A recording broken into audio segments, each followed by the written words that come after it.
Hi, everybody again. My name is Ken Kent. I'm the founder of Signworld. Welcome to our webinar today.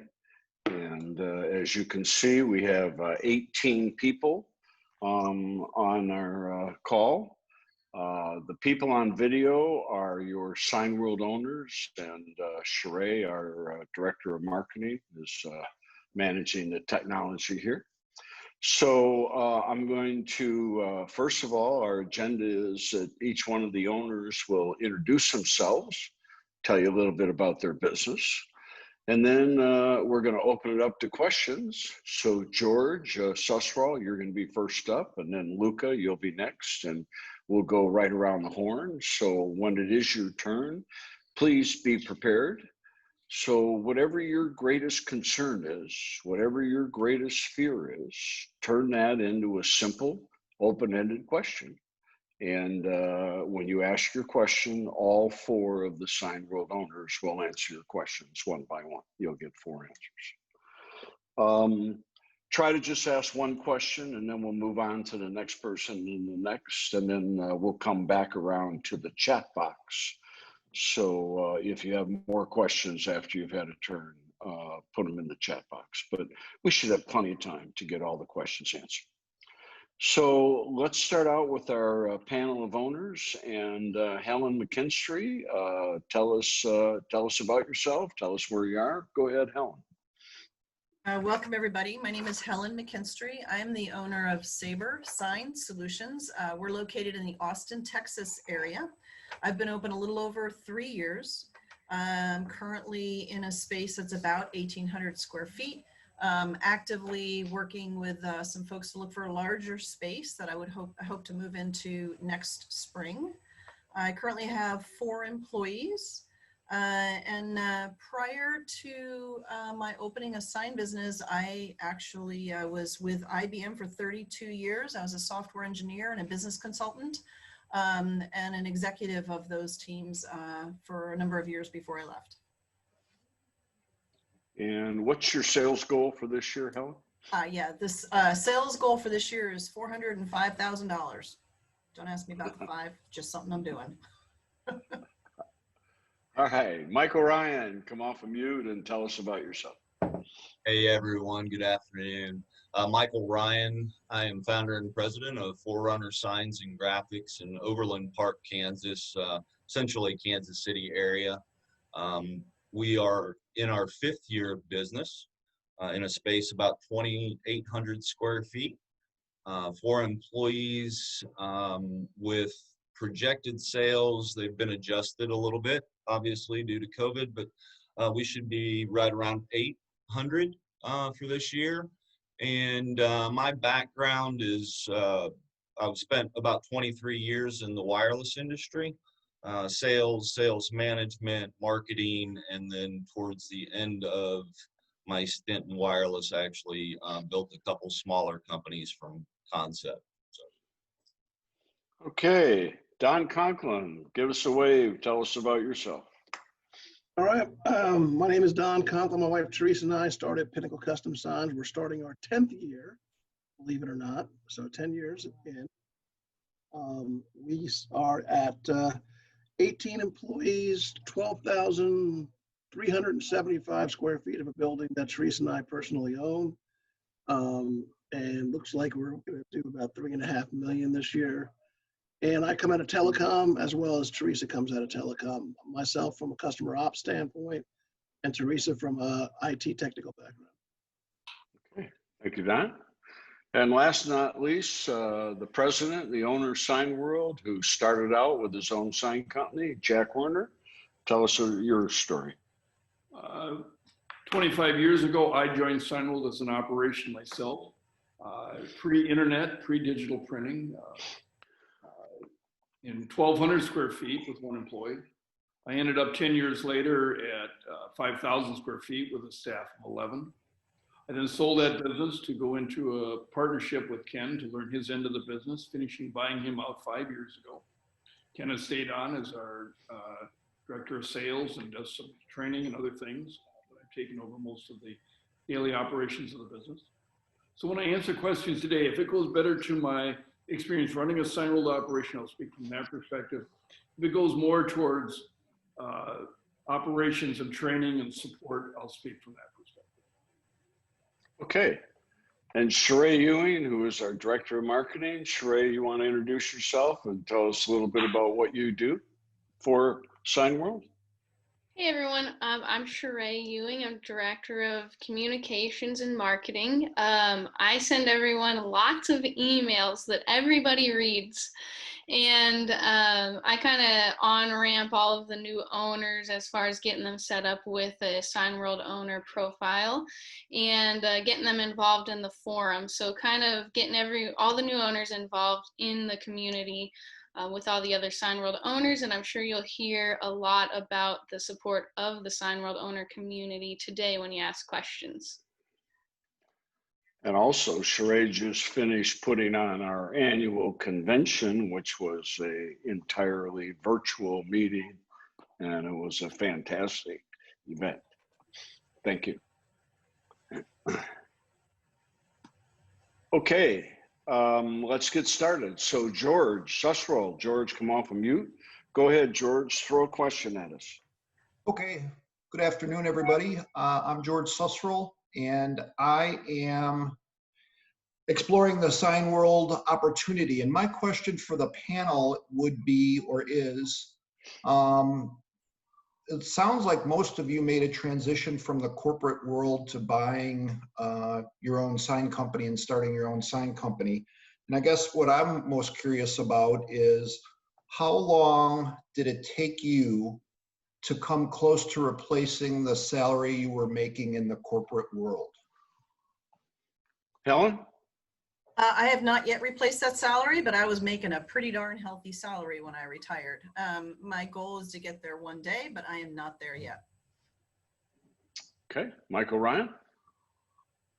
Yeah, I'm in the same boat with Helen. I mean, from a corporate perspective, I made quite a bit of money. I have a nice living, and my quality of life is definitely improved. Okay, do you see yourself getting back to that corporate salary, Michael? Oh yeah, absolutely. Do you see yourself blowing through it? I'm sorry? Do you see yourself blowing past your old corporate salary? Oh, absolutely. It won't even come close when all's said and done. Helen, back to you. Do you see yourself getting back to your old corporate income and then passing by and blowing through it and going even higher? Yeah, I may, and it'll always be a trade-off with myself and what I reinvest in the business. Okay. Don Conklin, how long did it take you to get back to your old corporate salary? 2.5 years. And did you blow through it? Yeah, we're at a 27% net margin on about $3.5 million. So you're making a lot more than you made in corporate life. We are. Okay. And how's your quality of life? Going on vacation next week. You just got back from vacation. So what? You know what? You can always go on vacation. And Teresa and I have a great quality of life, and we're actually going to go to Antarctica in January. So. Okay. Jack Warner, how long did it take you to get back to your old corporate income, and did you blow through it? About 18 months. I went way past it. And then also, when I sold my operation, I sold it for 8 times what I paid for it. So it's not only the income you're building, it's the equity you're generating along the way. Don, what would you say your current resale value is of your business and building? Including the building, about $5 million. Okay. All right, Luca Nacarado. Luca, come off of mute. Go ahead, Luca. Yeah, hello everyone. Can you hear me? We can hear you fine. Great. Okay. I've been in the graphics business for about 30 years with a large organization and an executive in various positions. An entrepreneurial background, started a business that was taken over by our large corporation about 28 years ago. And winding down with the organization, but I still have a little gas in the tank and would like to use my experience and knowledge of the industry. And I'm exploring several options, including those with Signworld. My main question is around driving sales, because what I've learned in my career, it's all about sales. It's all about getting business. I'm not worried about making the stuff. There's always a formula of making the stuff, doing it well. I have an operational background, but in this space that I've learned in some of the due diligence that I've done, it's pretty much saturated, at least where I am in South Florida. Now, I know it's important and incumbent on myself and my team that we go out and get business and drive sales, but how does Signworld help drive those sales? What can we expect, or what can I expect from Signworld to help us drive those sales? Don Conklin, we'll start with you. I mean, really, it's not all about sales. It's more about relationship building. People buy from people they know, like, and trust. I've made one cold call in 9 years, and I've got a 100% close rate on it. It's really about showing people what your capabilities are and that you're better than the person next to you. How does Signworld help you?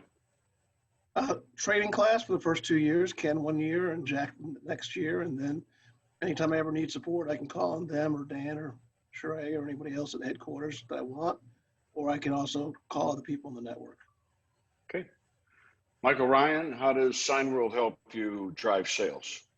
Very similar to Don. I mean, the training is phenomenal, both from a SEO internet perspective to just basic sales. The ongoing training's great as well. But to Don's point, you know, I always say this business is not rocket science. If you can be responsive, professional, and manage projects well, the only reason you should fail is you yourself getting in your own way. Helen, your thoughts? Yeah, I'll just repeat what Don and Michael said. So first of all, independent of Signworld, the way you differentiate yourself, I don't care if the market seems saturated. It seemed like there were a lot of competitors around me. How you differentiate yourself is how you build those relationships, how responsive you are. Responsiveness is king in this industry. And then how quickly you deliver. That's how you differentiate yourself, because there's a whole bunch of people in this industry who cannot meet those things. And yes, how does Signworld help? They provide some outstanding training, and some of that training is specifically in the sales and marketing arena. There's some other things in the operations space and, you know, building your business, but there is definitely some good training in place. Back to you, Don Conklin. What percent of your new business, not your repeat business, what percent of your new business comes from your website, from the internet, social media? About 50%. And Michael Ryan, what percent of your new business, not your repeat business, comes from website, internet, social media? Roughly 40%. And Helen? Probably about 75%. Okay. Jack Warner, your thoughts on how does Signworld help you with sales? First off, Luca, there's a big difference between a saturated market and a crowded market. It's a crowded market because there's a lot of sign companies out there, because there's more signs world than there's people. However, most sign companies are not owned by business people. They're owned by former sign makers who are doers, single taskers. They've saved up nickels to buy their own equipment, but juggling 20, 50, 100 projects means they're not responsive. So showing up for the appointment, delivering the quote, and being very consultative is really the key to it. Instead of us giving you leads, we're going to teach you how to get your own leads, to get your own customers. A lot of training to do that. Website is going to take over, and more of the business is going to come from that. And then long term, it's repeatable customers and the referrals one to the next. So lots of training and support to help you get past that crowded market. Okay. Thank you for that. I'll also add that I think most new Signworld owners will tell you that 50 to 80% of their new business comes from the internet, which means the customer is chasing you. You're not out chasing the customer. You're not out looking for the customer. You're answering the phone and telling them you'll be right over, or you'll be over the next day or whatever. Pat O'Neill. Pat, come off of mute. Go ahead. Good afternoon. Pat O'Neill, Greensboro, North Carolina. Thanks for allowing me to participate today. So I am 25 years in manufacturing operations. Recently found myself in transition and quite frankly just tired of the grind and tired of the working for the man, right? So I'm also one conversation deep into the Signworld opportunity. So I'm still kind of getting past that, toggling between excitement and looking forward to it and wanting to throw up.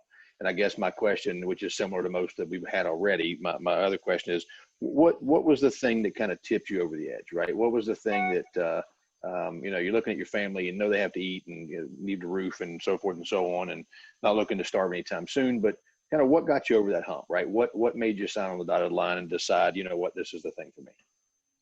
Helen? So for me, so my goals were to replace a subset of my income. Competitive nature said I wanted to replace all of it, but I only needed to replace a subset and give me the work-life balance and control over my life. So what I liked about Signworld is it really gave me that balance between independence, very much wanted to be my own boss, didn't want other bosses, taking me through a sales cadence. I wanted to be my own decision maker, but I still wanted support. And so a franchise can offer you a lot of training and support, but they also have a lot of control that I didn't want to give up. And so for me, Signworld had all of that support in place while still giving me the independence to make the decisions that I want to make for my life. Michael Ryan? Yeah, I wanted, I'm kind of a doer, so I wasn't real nervous about starting a company. I didn't want to get hooked in with a franchise. I really like the no rules, no royalties. It allows you to think outside of the box. Obviously, you're not paying somebody else before you're paying your employees. So all of those things are good. But the quality of life to me is just phenomenally different. In corporate world, I was traveling quite a bit and, only home on the weekends with my kids. And now I get to take them to school every morning and drop them off and pick them up. And yes, my kids are in school. And, I never miss an event. I mean, just the whole thing. So, and then from a Signworld perspective, when I started talking to people, I really got the family feel. And that's important to me. Not only has it been the expertise that's helped me, but that real family where you can reach out to anybody at any given time. It's just, can't put a price tag on it. Don Conklin, your thoughts? Yeah, that family feel, like, we think alike, we dress alike, right, Mike? So I would tell you this. The only reason why we're in Signworld is because it's the only thing Teresa would say yes to. And if Teresa was here and you'd ask Teresa why, the answer would be that everybody needs a sign. Every other small business, large business needs a sign. You're not trying to convince someone to take a vacation or have financial planning or anything else like that. Even if you're going out of business, you need a going out of business sign. And that's basically it. Jack Warner, why did you join Signworld 25 years ago? Real quickly to that, and I don't want to give a long answer, but Pat, in the beginning, it's going to take you 4, 6, 8 weeks to figure out. You've got to do a lot of homework, investigation, evaluation, and then trust yourself when you make the decision. Early on, it's still, what the heck am I going to do? I made a list of 35 things that are important for me. My daily life, the economics, personal life. Signworld hit all 35, and yet everything else I looked at got kicked out for multiple reasons. It was the best decision I ever made, but you got to do your homework before you make the decision. Okay. Eddie, come off of mute. Hello, go ahead, Eddie. Can you hear me? We can hear you fine. Okay, this is more, I guess, for Don. Did you go through the same revenue cycle as Helen and Michael, at 3 years being at 400 and Michael being 5 years at 800? Or how is the ramp up pretty much in the revenue? Don Conklin, what were your gross sales year one? So 300, 500, $1 million are my first 3 years. Okay. And what about year four? $1.5 million, 2 million, 2.5, 3. Okay. Jack Warner, what was your ramp up like? I did 430, 580, 780. It took me 4 years to get to $1 million. So Don beat. Okay. Brian, come off of mute, Brian. Can you hear me? Go ahead, Brian. We can hear you fine. So I'm Brian from Oklahoma City, and I'm from the aerospace background. I'm an aerospace engineer, and so I'm very much into data, and a lot of the stuff that, you know, I'm trying to build kind of a 3-5 year plan, and looking at it, you know, it's kind of a question of when did you guys really start making your money back? You know, trying to, the way I look at it, the first 2 years, basically you're paying for everything. And then after that is when you could start really making money. Is that kind of what you guys are finding? I know you guys said about the 18 months. The previous question was, Brian, how long before you got back to your old corporate salary, old corporate income? Obviously, the 4 owners all were at different levels of salary in their corporate life. But I think if your question today is, how long did it take you? How many months were you in business before you took your first paycheck? Yeah. Okay. Don Conklin, how many months were you in business before you took your first paycheck? 6 months. Michael Ryan? I was at 7 months. We broke even month 3. Okay. That helps. And Helen? Well, I started giving myself a paycheck along about month 6, but I had my first cash on cash, you know, profit in month 13. Okay. And Jack Warner? I was profitable month 1, started paying a paycheck month 6. Okay. In the beginning, the paychecks are a little bit smaller, and you ramp that up as you can as the business grows. Okay. David Greathouse. David, come on from you. Go ahead. Greetings. Thanks, guys, for having us on here.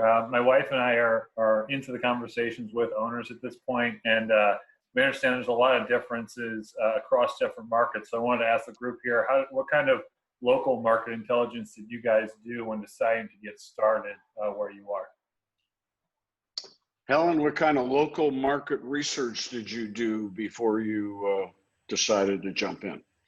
Well, I mean, I looked around to see how many sign companies there were around me. And I will be honest and say that initially made me nervous until I realized how we were going to be able to differentiate ourselves, which again was all about responsiveness and building customer relationships and focusing on growing a business versus, you know, just a hobby I enjoyed. So I did look around to look at the sign companies in the area. You know, the rest of the market research, I would say, came once we were open, really trying to fine tune our pricing model unique to our market. Okay. Michael Ryan, if I'm correct, you moved into the area knowing very few people. Go ahead. Yeah, 3. I knew 3 people in the area when I opened up. And yeah, I looked to see how many sign companies were around, but if you just drive down the road a block and look at how many signs there are, you know, it puts everything into perspective. Okay. Don Conklin? Hello, Don. You're on mute, Don. Repeat the question again, Ken. I'm sorry. The question is, what market research did you do, competitive research, before you opened? Yeah, we looked around. We went to a few sign companies around, so not a lot of market intelligence, but again, everybody needs a sign, so I didn't think there was going to be much of an issue with local markets, quite frankly. Okay, Jack Werner?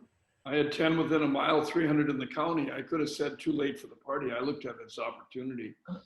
That many out there's got to be a lot of business. I was profitable my first month in business. Okay. Dan, come off of mute. Dan? Hey, go ahead. This is Dan Alker. I'm in the Bay Area in California. You know, I think one of my questions and interests is the fact that you are able to build equity light manufacturing. But I guess one of my questions would be a little bit farther down the road. It's great to have a business valuation, but who's actually buying these businesses? If you were to resell, what does that process look like, and who are those buyers? Jack Warner, you want to start at the top? One resale at 3 million? Most resales, because it's manufacturing, they're being absorbed by a competitor in the market, buying you out for market share, for staff, for equipment. It's the goodwill that you build. So over 90% of our resales are to a competitor. Every once in a while, you're being bought out by a rookie who says, I'd rather buy something existing than having to build it up. They're willing to pay the high number for that goodwill just to not have to get it started. So we have a few every year that buy an existing Signworld owner and they go through the training program, pay a transfer fee. But most of your resales are selling to a competitor in the market. If I could add to that, Dan, we've been in business 32 years. The average Signworld owner is usually a corporate executive being downsized and joining us at around age 50. The average Signworld owner stays with us around 15 years. So in our 32-year history, we've had about 200 resales, and obviously at all different levels. But we've had resales, single location as high as $3 million. Just in the last month, we've had a resale at $2 million and another one a couple of months ago at $1.6 million. So these businesses do build equity and do build value. Marcus Flores, come off of mute. Go ahead, Marcus. Hi, thanks for taking the time. My question, a lot of my questions have been answered, but one of the questions I have for you is, what are some pitfalls that you think an owner would need to avoid in order to, to be successful? Helen, name one big pitfall in the beginning to avoid. For once, I don't have a great. We'll come back. So I got it. So don't avoid getting to know the other sign businesses in the area, right? A lot of people, you'll hear Ken and Jack say, go out and get to know the other sign businesses in the area. And you'll say, why? They're competitors.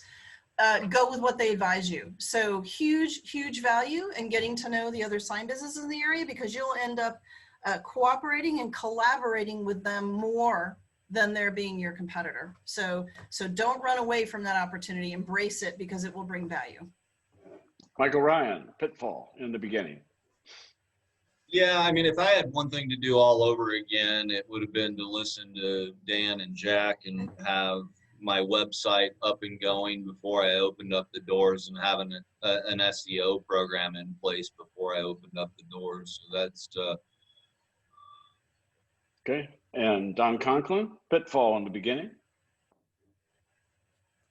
You're on mute, I would say the biggest pitfall is don't be paralyzed with fear and make decisions and move forward. A lot of people who fail in small business are people who aren't, who don't want to make a decision, who can't make a decision.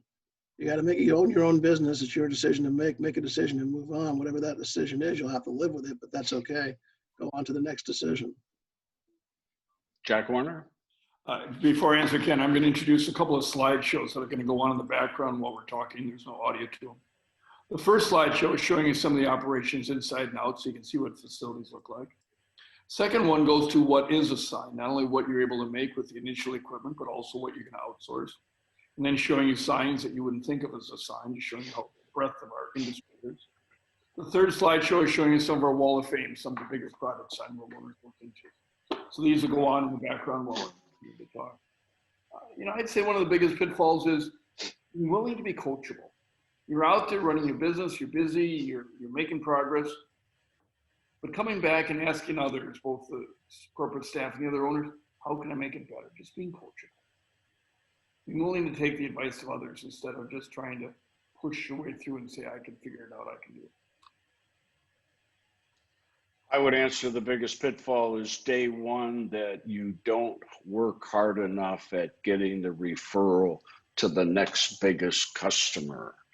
from your existing customers. The way to grow is to get to the bigger customer. Okay, 1 second here. I think I lost my place. Andrew would be next, Ken. Andrew's next. Andrew, come off of mute. Hello, Andrew. Are you there? Andrew.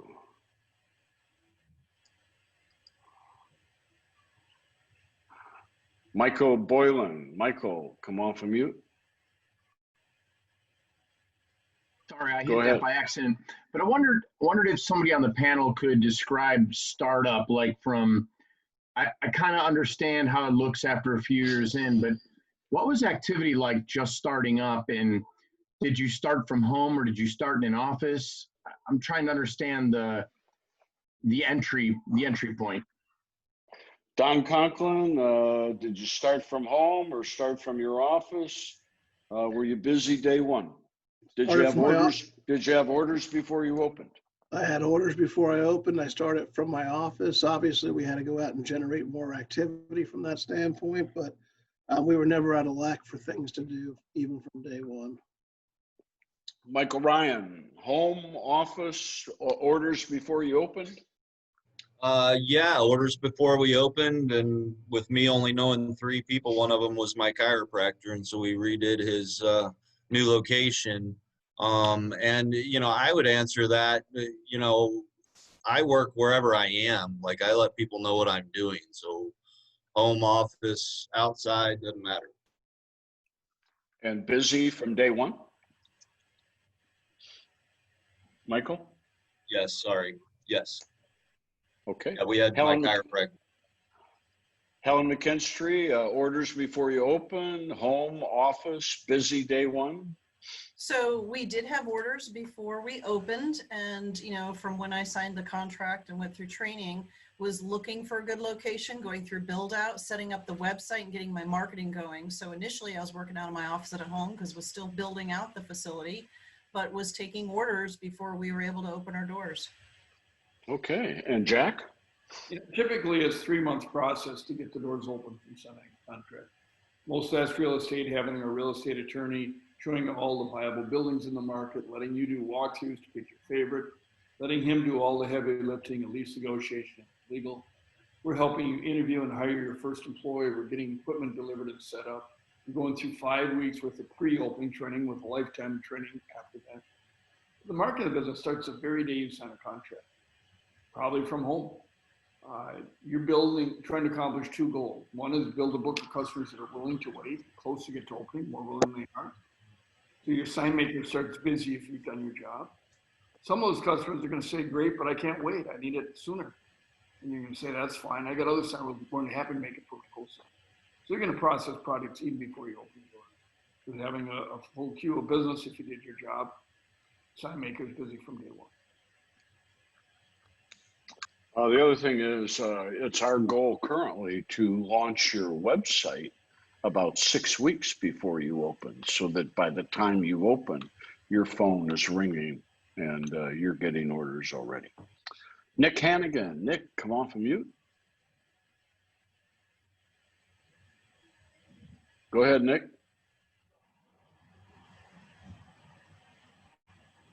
Hello, Nick. Go ahead. Sorry about that. Can you hear me? There we go. Yes, we can hear you now. Thanks for having me on, guys. Appreciate your time. So I guess I'm in a bit of a unique situation. I'm here in Dallas, Texas.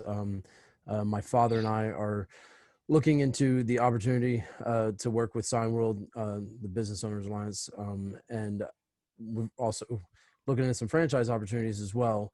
I know previously it mentioned, the hand-holding, but also the control that comes at I guess, in a sense, a loss with the franchise.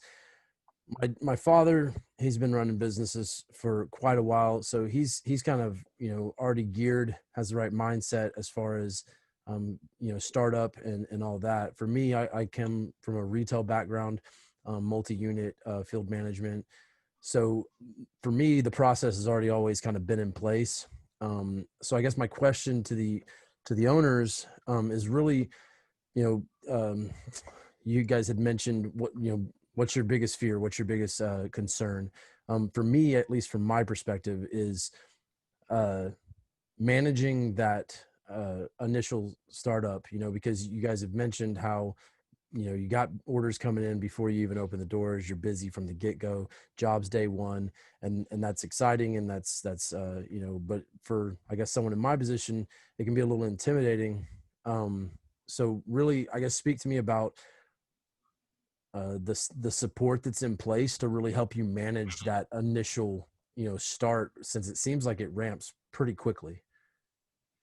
Helen, do you want to talk about day one and handling the jobs and the support that's there, and your reliance on your employee? Go ahead. Yeah, so back to something Don said earlier. Do not let, you're gonna be nervous. You're gonna feel like, oh my God, I don't know this industry. Do not let fear stand in your way. There is a ton of support available, and you should fully embrace it and leverage it. So the Signworld Owners Network is a phenomenal resource. You post questions out on the forum, you're going to get multiple responses back from people who take the time and care enough to see that you're successful. You're going to have other sign businesses in the area, including Signworld business owners, who are going to be there to help you and even, just walk you through the process the first few times. You're going to be hiring an experienced sign maker as your first employee, who's also going to bring something to the table. So don't let, the fear is natural, but don't let it get in your way. There's so much available to you that's going to be there to support you as you're figuring out what a channel letter is versus an ADA sign. I mean, the resources are there. Michael Ryan? Yeah, I just echo that. I mean, to me, it's the Signworld family. I know I probably wore Don Conklin out early on, but I picked a few that I had kind of built a somewhat of a relationship with through discovery process and really leaned on them. Obviously, corporate's there to guide you, and then the folks close to you, like I had a couple of the Signworld owners help me actually manufacture the project before we opened, and it was all great. Don Conklin, your thoughts? What I would say is there's enough support and resources around that, you just got to ask for it, right? You either ask other owners, you ask Signworld staff, go to training with Ken, go to training with Jack. It's all there, It's almost like joining a gym, right? If you join a gym and don't go to the gym, you're not going to get healthy. But you've joined an organization and paid the money for it, so get active in it and go ask the questions and get help. Jack Warner, your thoughts? Sometimes looking at these pictures, sometimes watching YouTube videos of projects, is Signworld, we're almost doing a disservice to you in that you look at some really complicated stuff, you go, how am I going to do that? But you have to remember that 98% of the signs in the world are indoors.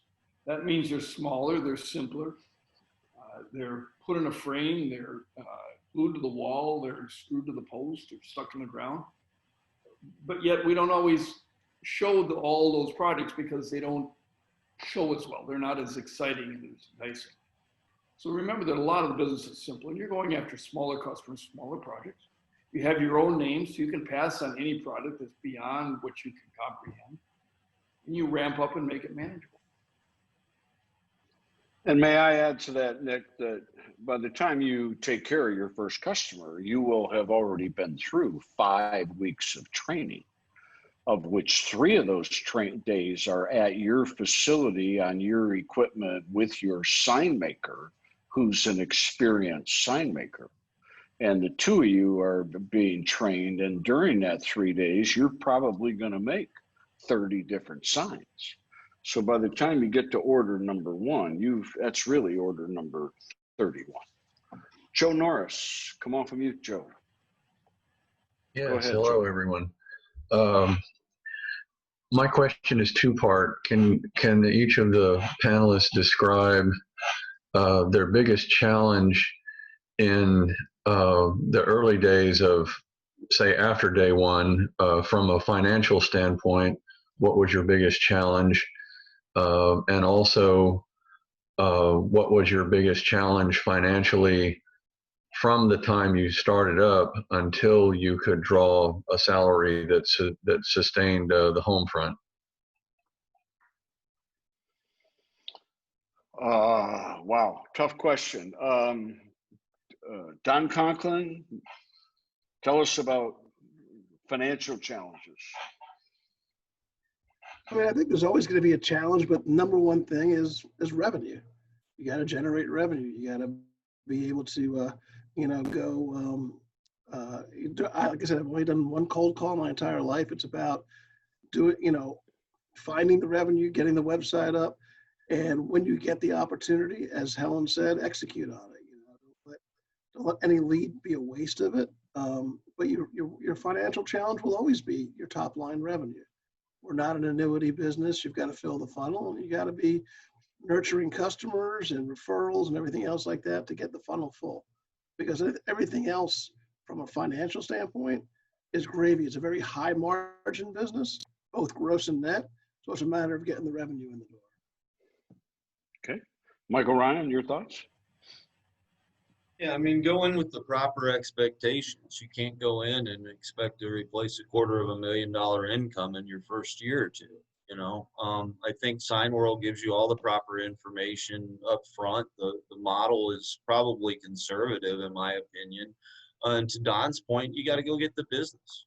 No matter if you're working in corporate, somebody's generating that sale to pay you, right? So pay yourself. Okay. Helen?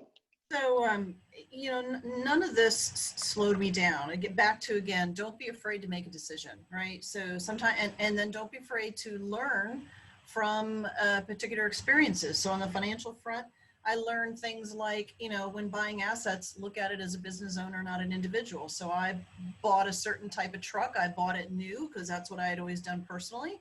Looking back at it, I'm like, darn, I could have bought a really good used truck and it would have been just fine for my business. Oh, well, lesson learned next time. Another one was, we went out and we put some pricing in place for our vehicle wraps, and we realized, we're not winning any of these. So we did a little bit of market research and realized that we were a bit overpriced for the particular market we were in, adjusted our prices and started winning them. So those are all just things, don't be afraid to make a decision. Make a decision and learn with what you're seeing as the results coming back, make any adjustments and just keep going. And none of those things were showstoppers. Jack? I think going back to what Don was saying, you're in charge of driving the business. If you're just going to sit back and let's see what happens, not good enough. So we're going to teach you to be very methodical and reverse engineer the activity. If I want to do X amount of volume in month 1 and 2 and 3 and 4 and 5 and 6 and on, I know there's 4 weeks in the month, there's 20 working days in the month, so I know what my daily number needs to be, my weekly number needs to be.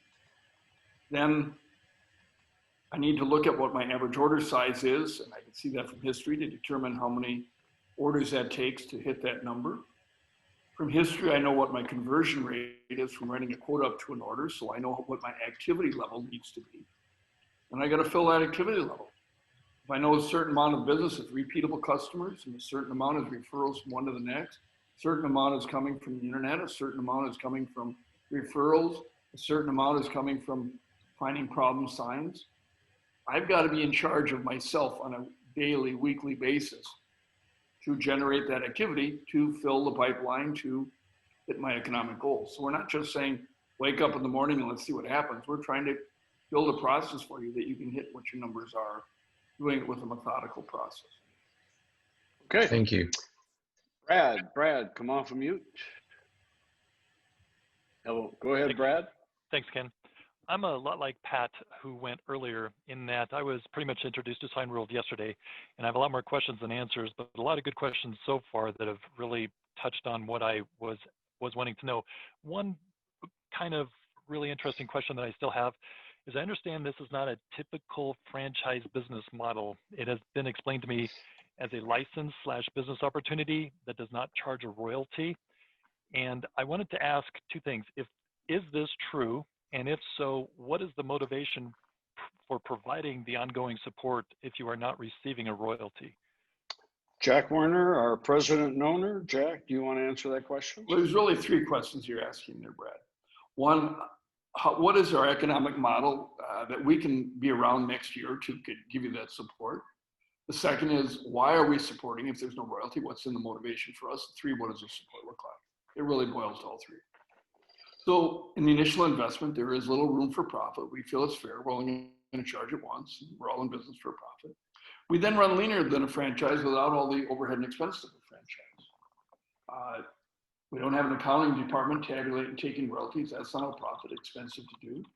Not everybody pays the royalties like they're supposed to. So the attorneys chase royalties are expensive. You're going to find that our contract is 6 pages written in English, so our filing fees with every state every year is minuscule compared to a franchise with that hefty 200-page legally written, custom D state, rewritten every year FTD document. We then do not have the field arrest police and rule book. The owners have bought into a peer support system. So we run with a smaller staff, smaller corporate headquarters, running lean, respecting no royalties. Then as you expand the business, we're an equipment dealer. We would love to bid on future equipment. There's no rules. You don't have to buy from us. For 350 happy signable owners, we sell out of equipment every year. So lean in the middle, or lean in the front, little profit in the front, lean in the middle, and equipment on the back end. We're a healthy, solvent company without a royalty. We figured out how to do this without charging you every month for the rest of your life. That's the how question. Hey, Jack, can I add on to that? Sure. It's because of that model that all the other owners feel comfortable helping all the other owners out, right? We have the benefit of having a corporate staff of 350 other owners that do it on a daily basis out there. And none of us have any concerns about calling someone else up and having them help out. I mean, Mike's installed graphics for me. I know that for a fact. I've written checks to 50 other Signworld owners. So it really is all about the network of corporate support, not a headquarters of having someone that, you know, a whole accounting team trying to collect a franchise fee from franchises. Right? So, I mean, I think it's a beautiful model. It's a brilliant model from what I've seen, and it really is. If I had to pay 8% royalty on $3.5 million, I don't think I'd be really happy. Thank you, Don. That's the how question.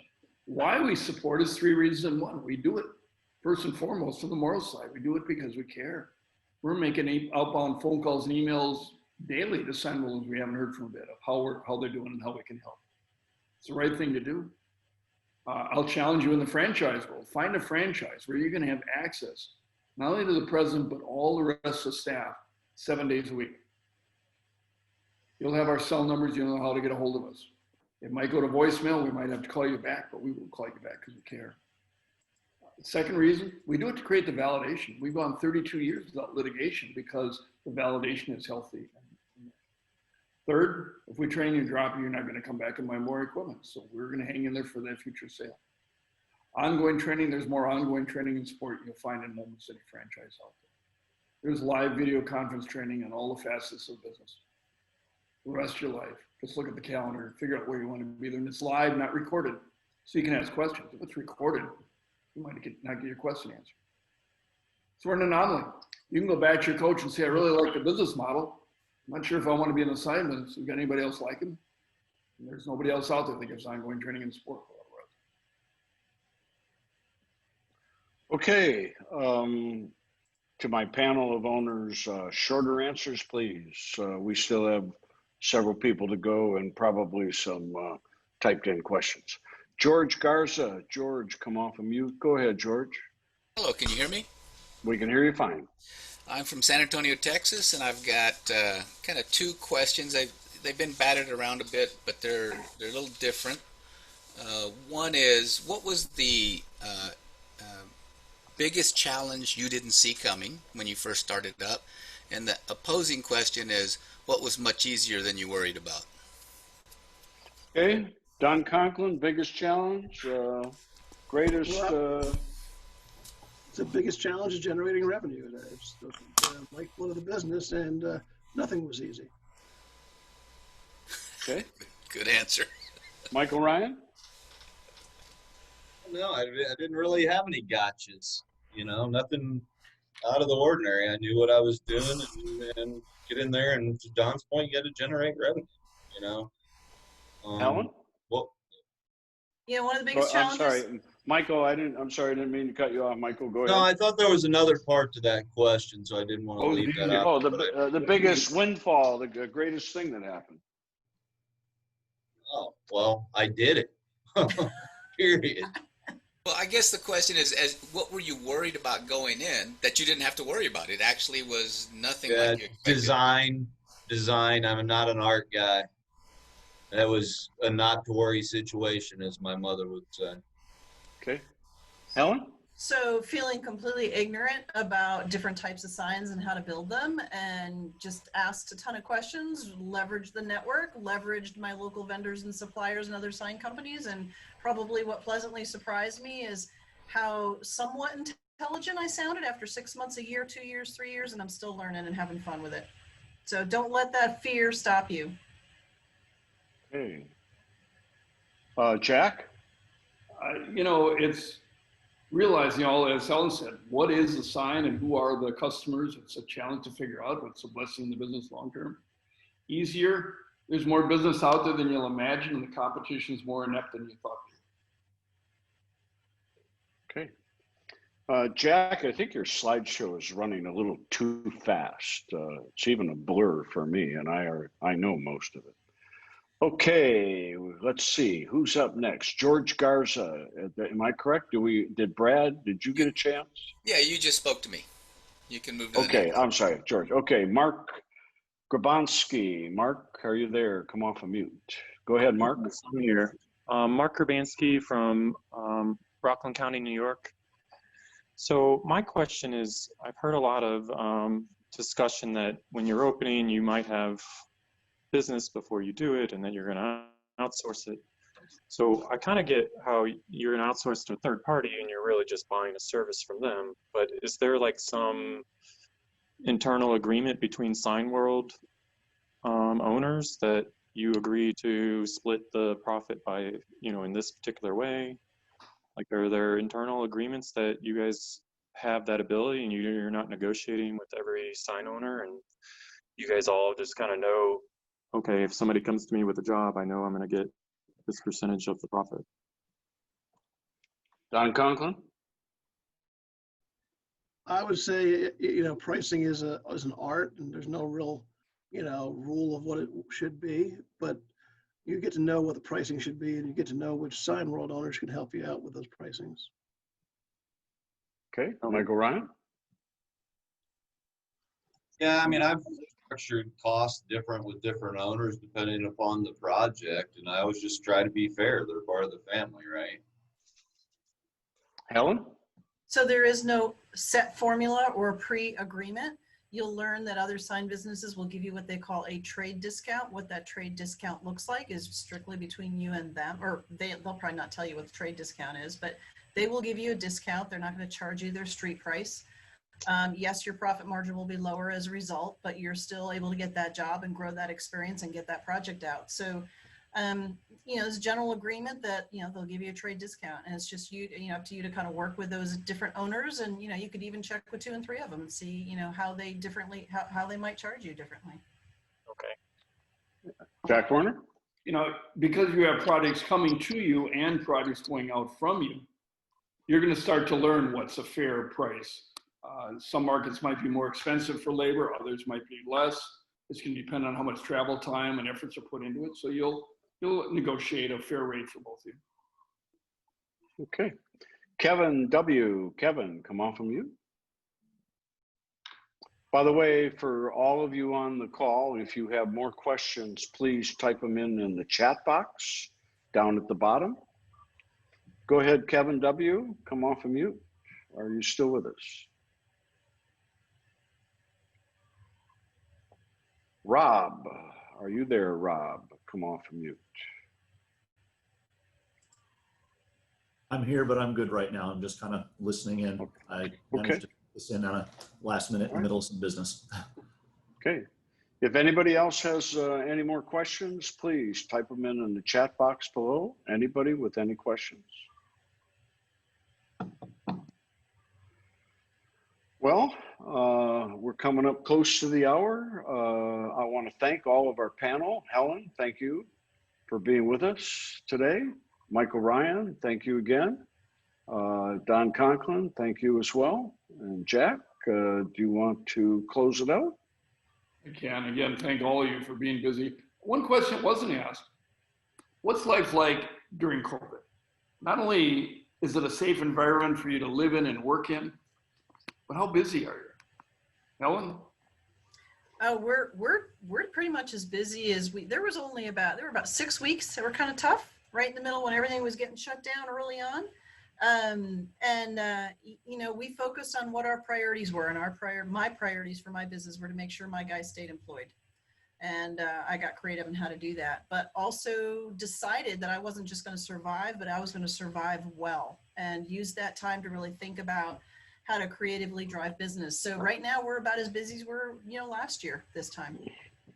And what about people working in the facility and being able to space people out that you can all feel comfortable? Yeah, so we did things like anybody who didn't have to have hands-on machines, we worked remotely. We still had daily production calls. We used Zoom to do that. We saw each other face to face. We had our project management tools in the cloud, so we were all still using and interacting with our project management tools, but we focused on keeping our guys safe at the same time, and so we did that. Michael Ryan? Yeah, we saw a little 5-6 week lull, but everything's coming back strong. We've had a few of the real large projects get put on hold, but I anticipate those will come off pretty soon. Don Conklin? We're up year over year. We just did all of these social distancing signs at Georgia State University, which is the largest university in the state of Georgia, to the tune of about $100,000. So that's an opportunity that wouldn't have been there without COVID. So Don, are you saying you're having some of your best months ever? I am. We have a sustained track record of beating the previous best month. So in September, it looks like we're going to have another record month. So month over month, after the first couple of months of lull, we are having record months, yes. Okay. Go ahead, Jack. So as you're thinking about businesses to get into, I've got to not only keep myself healthy, my staff healthy, but have a business that can ride through economies like this. So take a look at Signworld in the sign industry. Appreciate you being here today. If you're interested in digging deeper, go back to Ken or Dan or myself. We'll have another webinar just like this on Wednesday, September 23rd with a different panel of owners. We have a Discover Day, Friday, September 18th. Not for everybody, for those of you that are getting a deep dive into Signworld. If you're ready by then, talk to Dan or Ken or myself to figure out if that timing is right. The following one is Friday, October 16th. So you have a 2-week opportunity and a 6-week opportunity. It's not a commitment day, but it's a very deep dive. We normally have this in Orange County, California at our training center and spend a full day together, but with grouping challenges and travel challenges right now, we're having to do it as a 7-hour Zoom day. Every hour is different and we take breaks, so you're not sitting there constantly for 7 hours, but you're gonna have a much better understanding of who we are and what we do by attending that. We wish you all the best, want you all to stay healthy, and best wishes on making the right decision. Thanks everybody.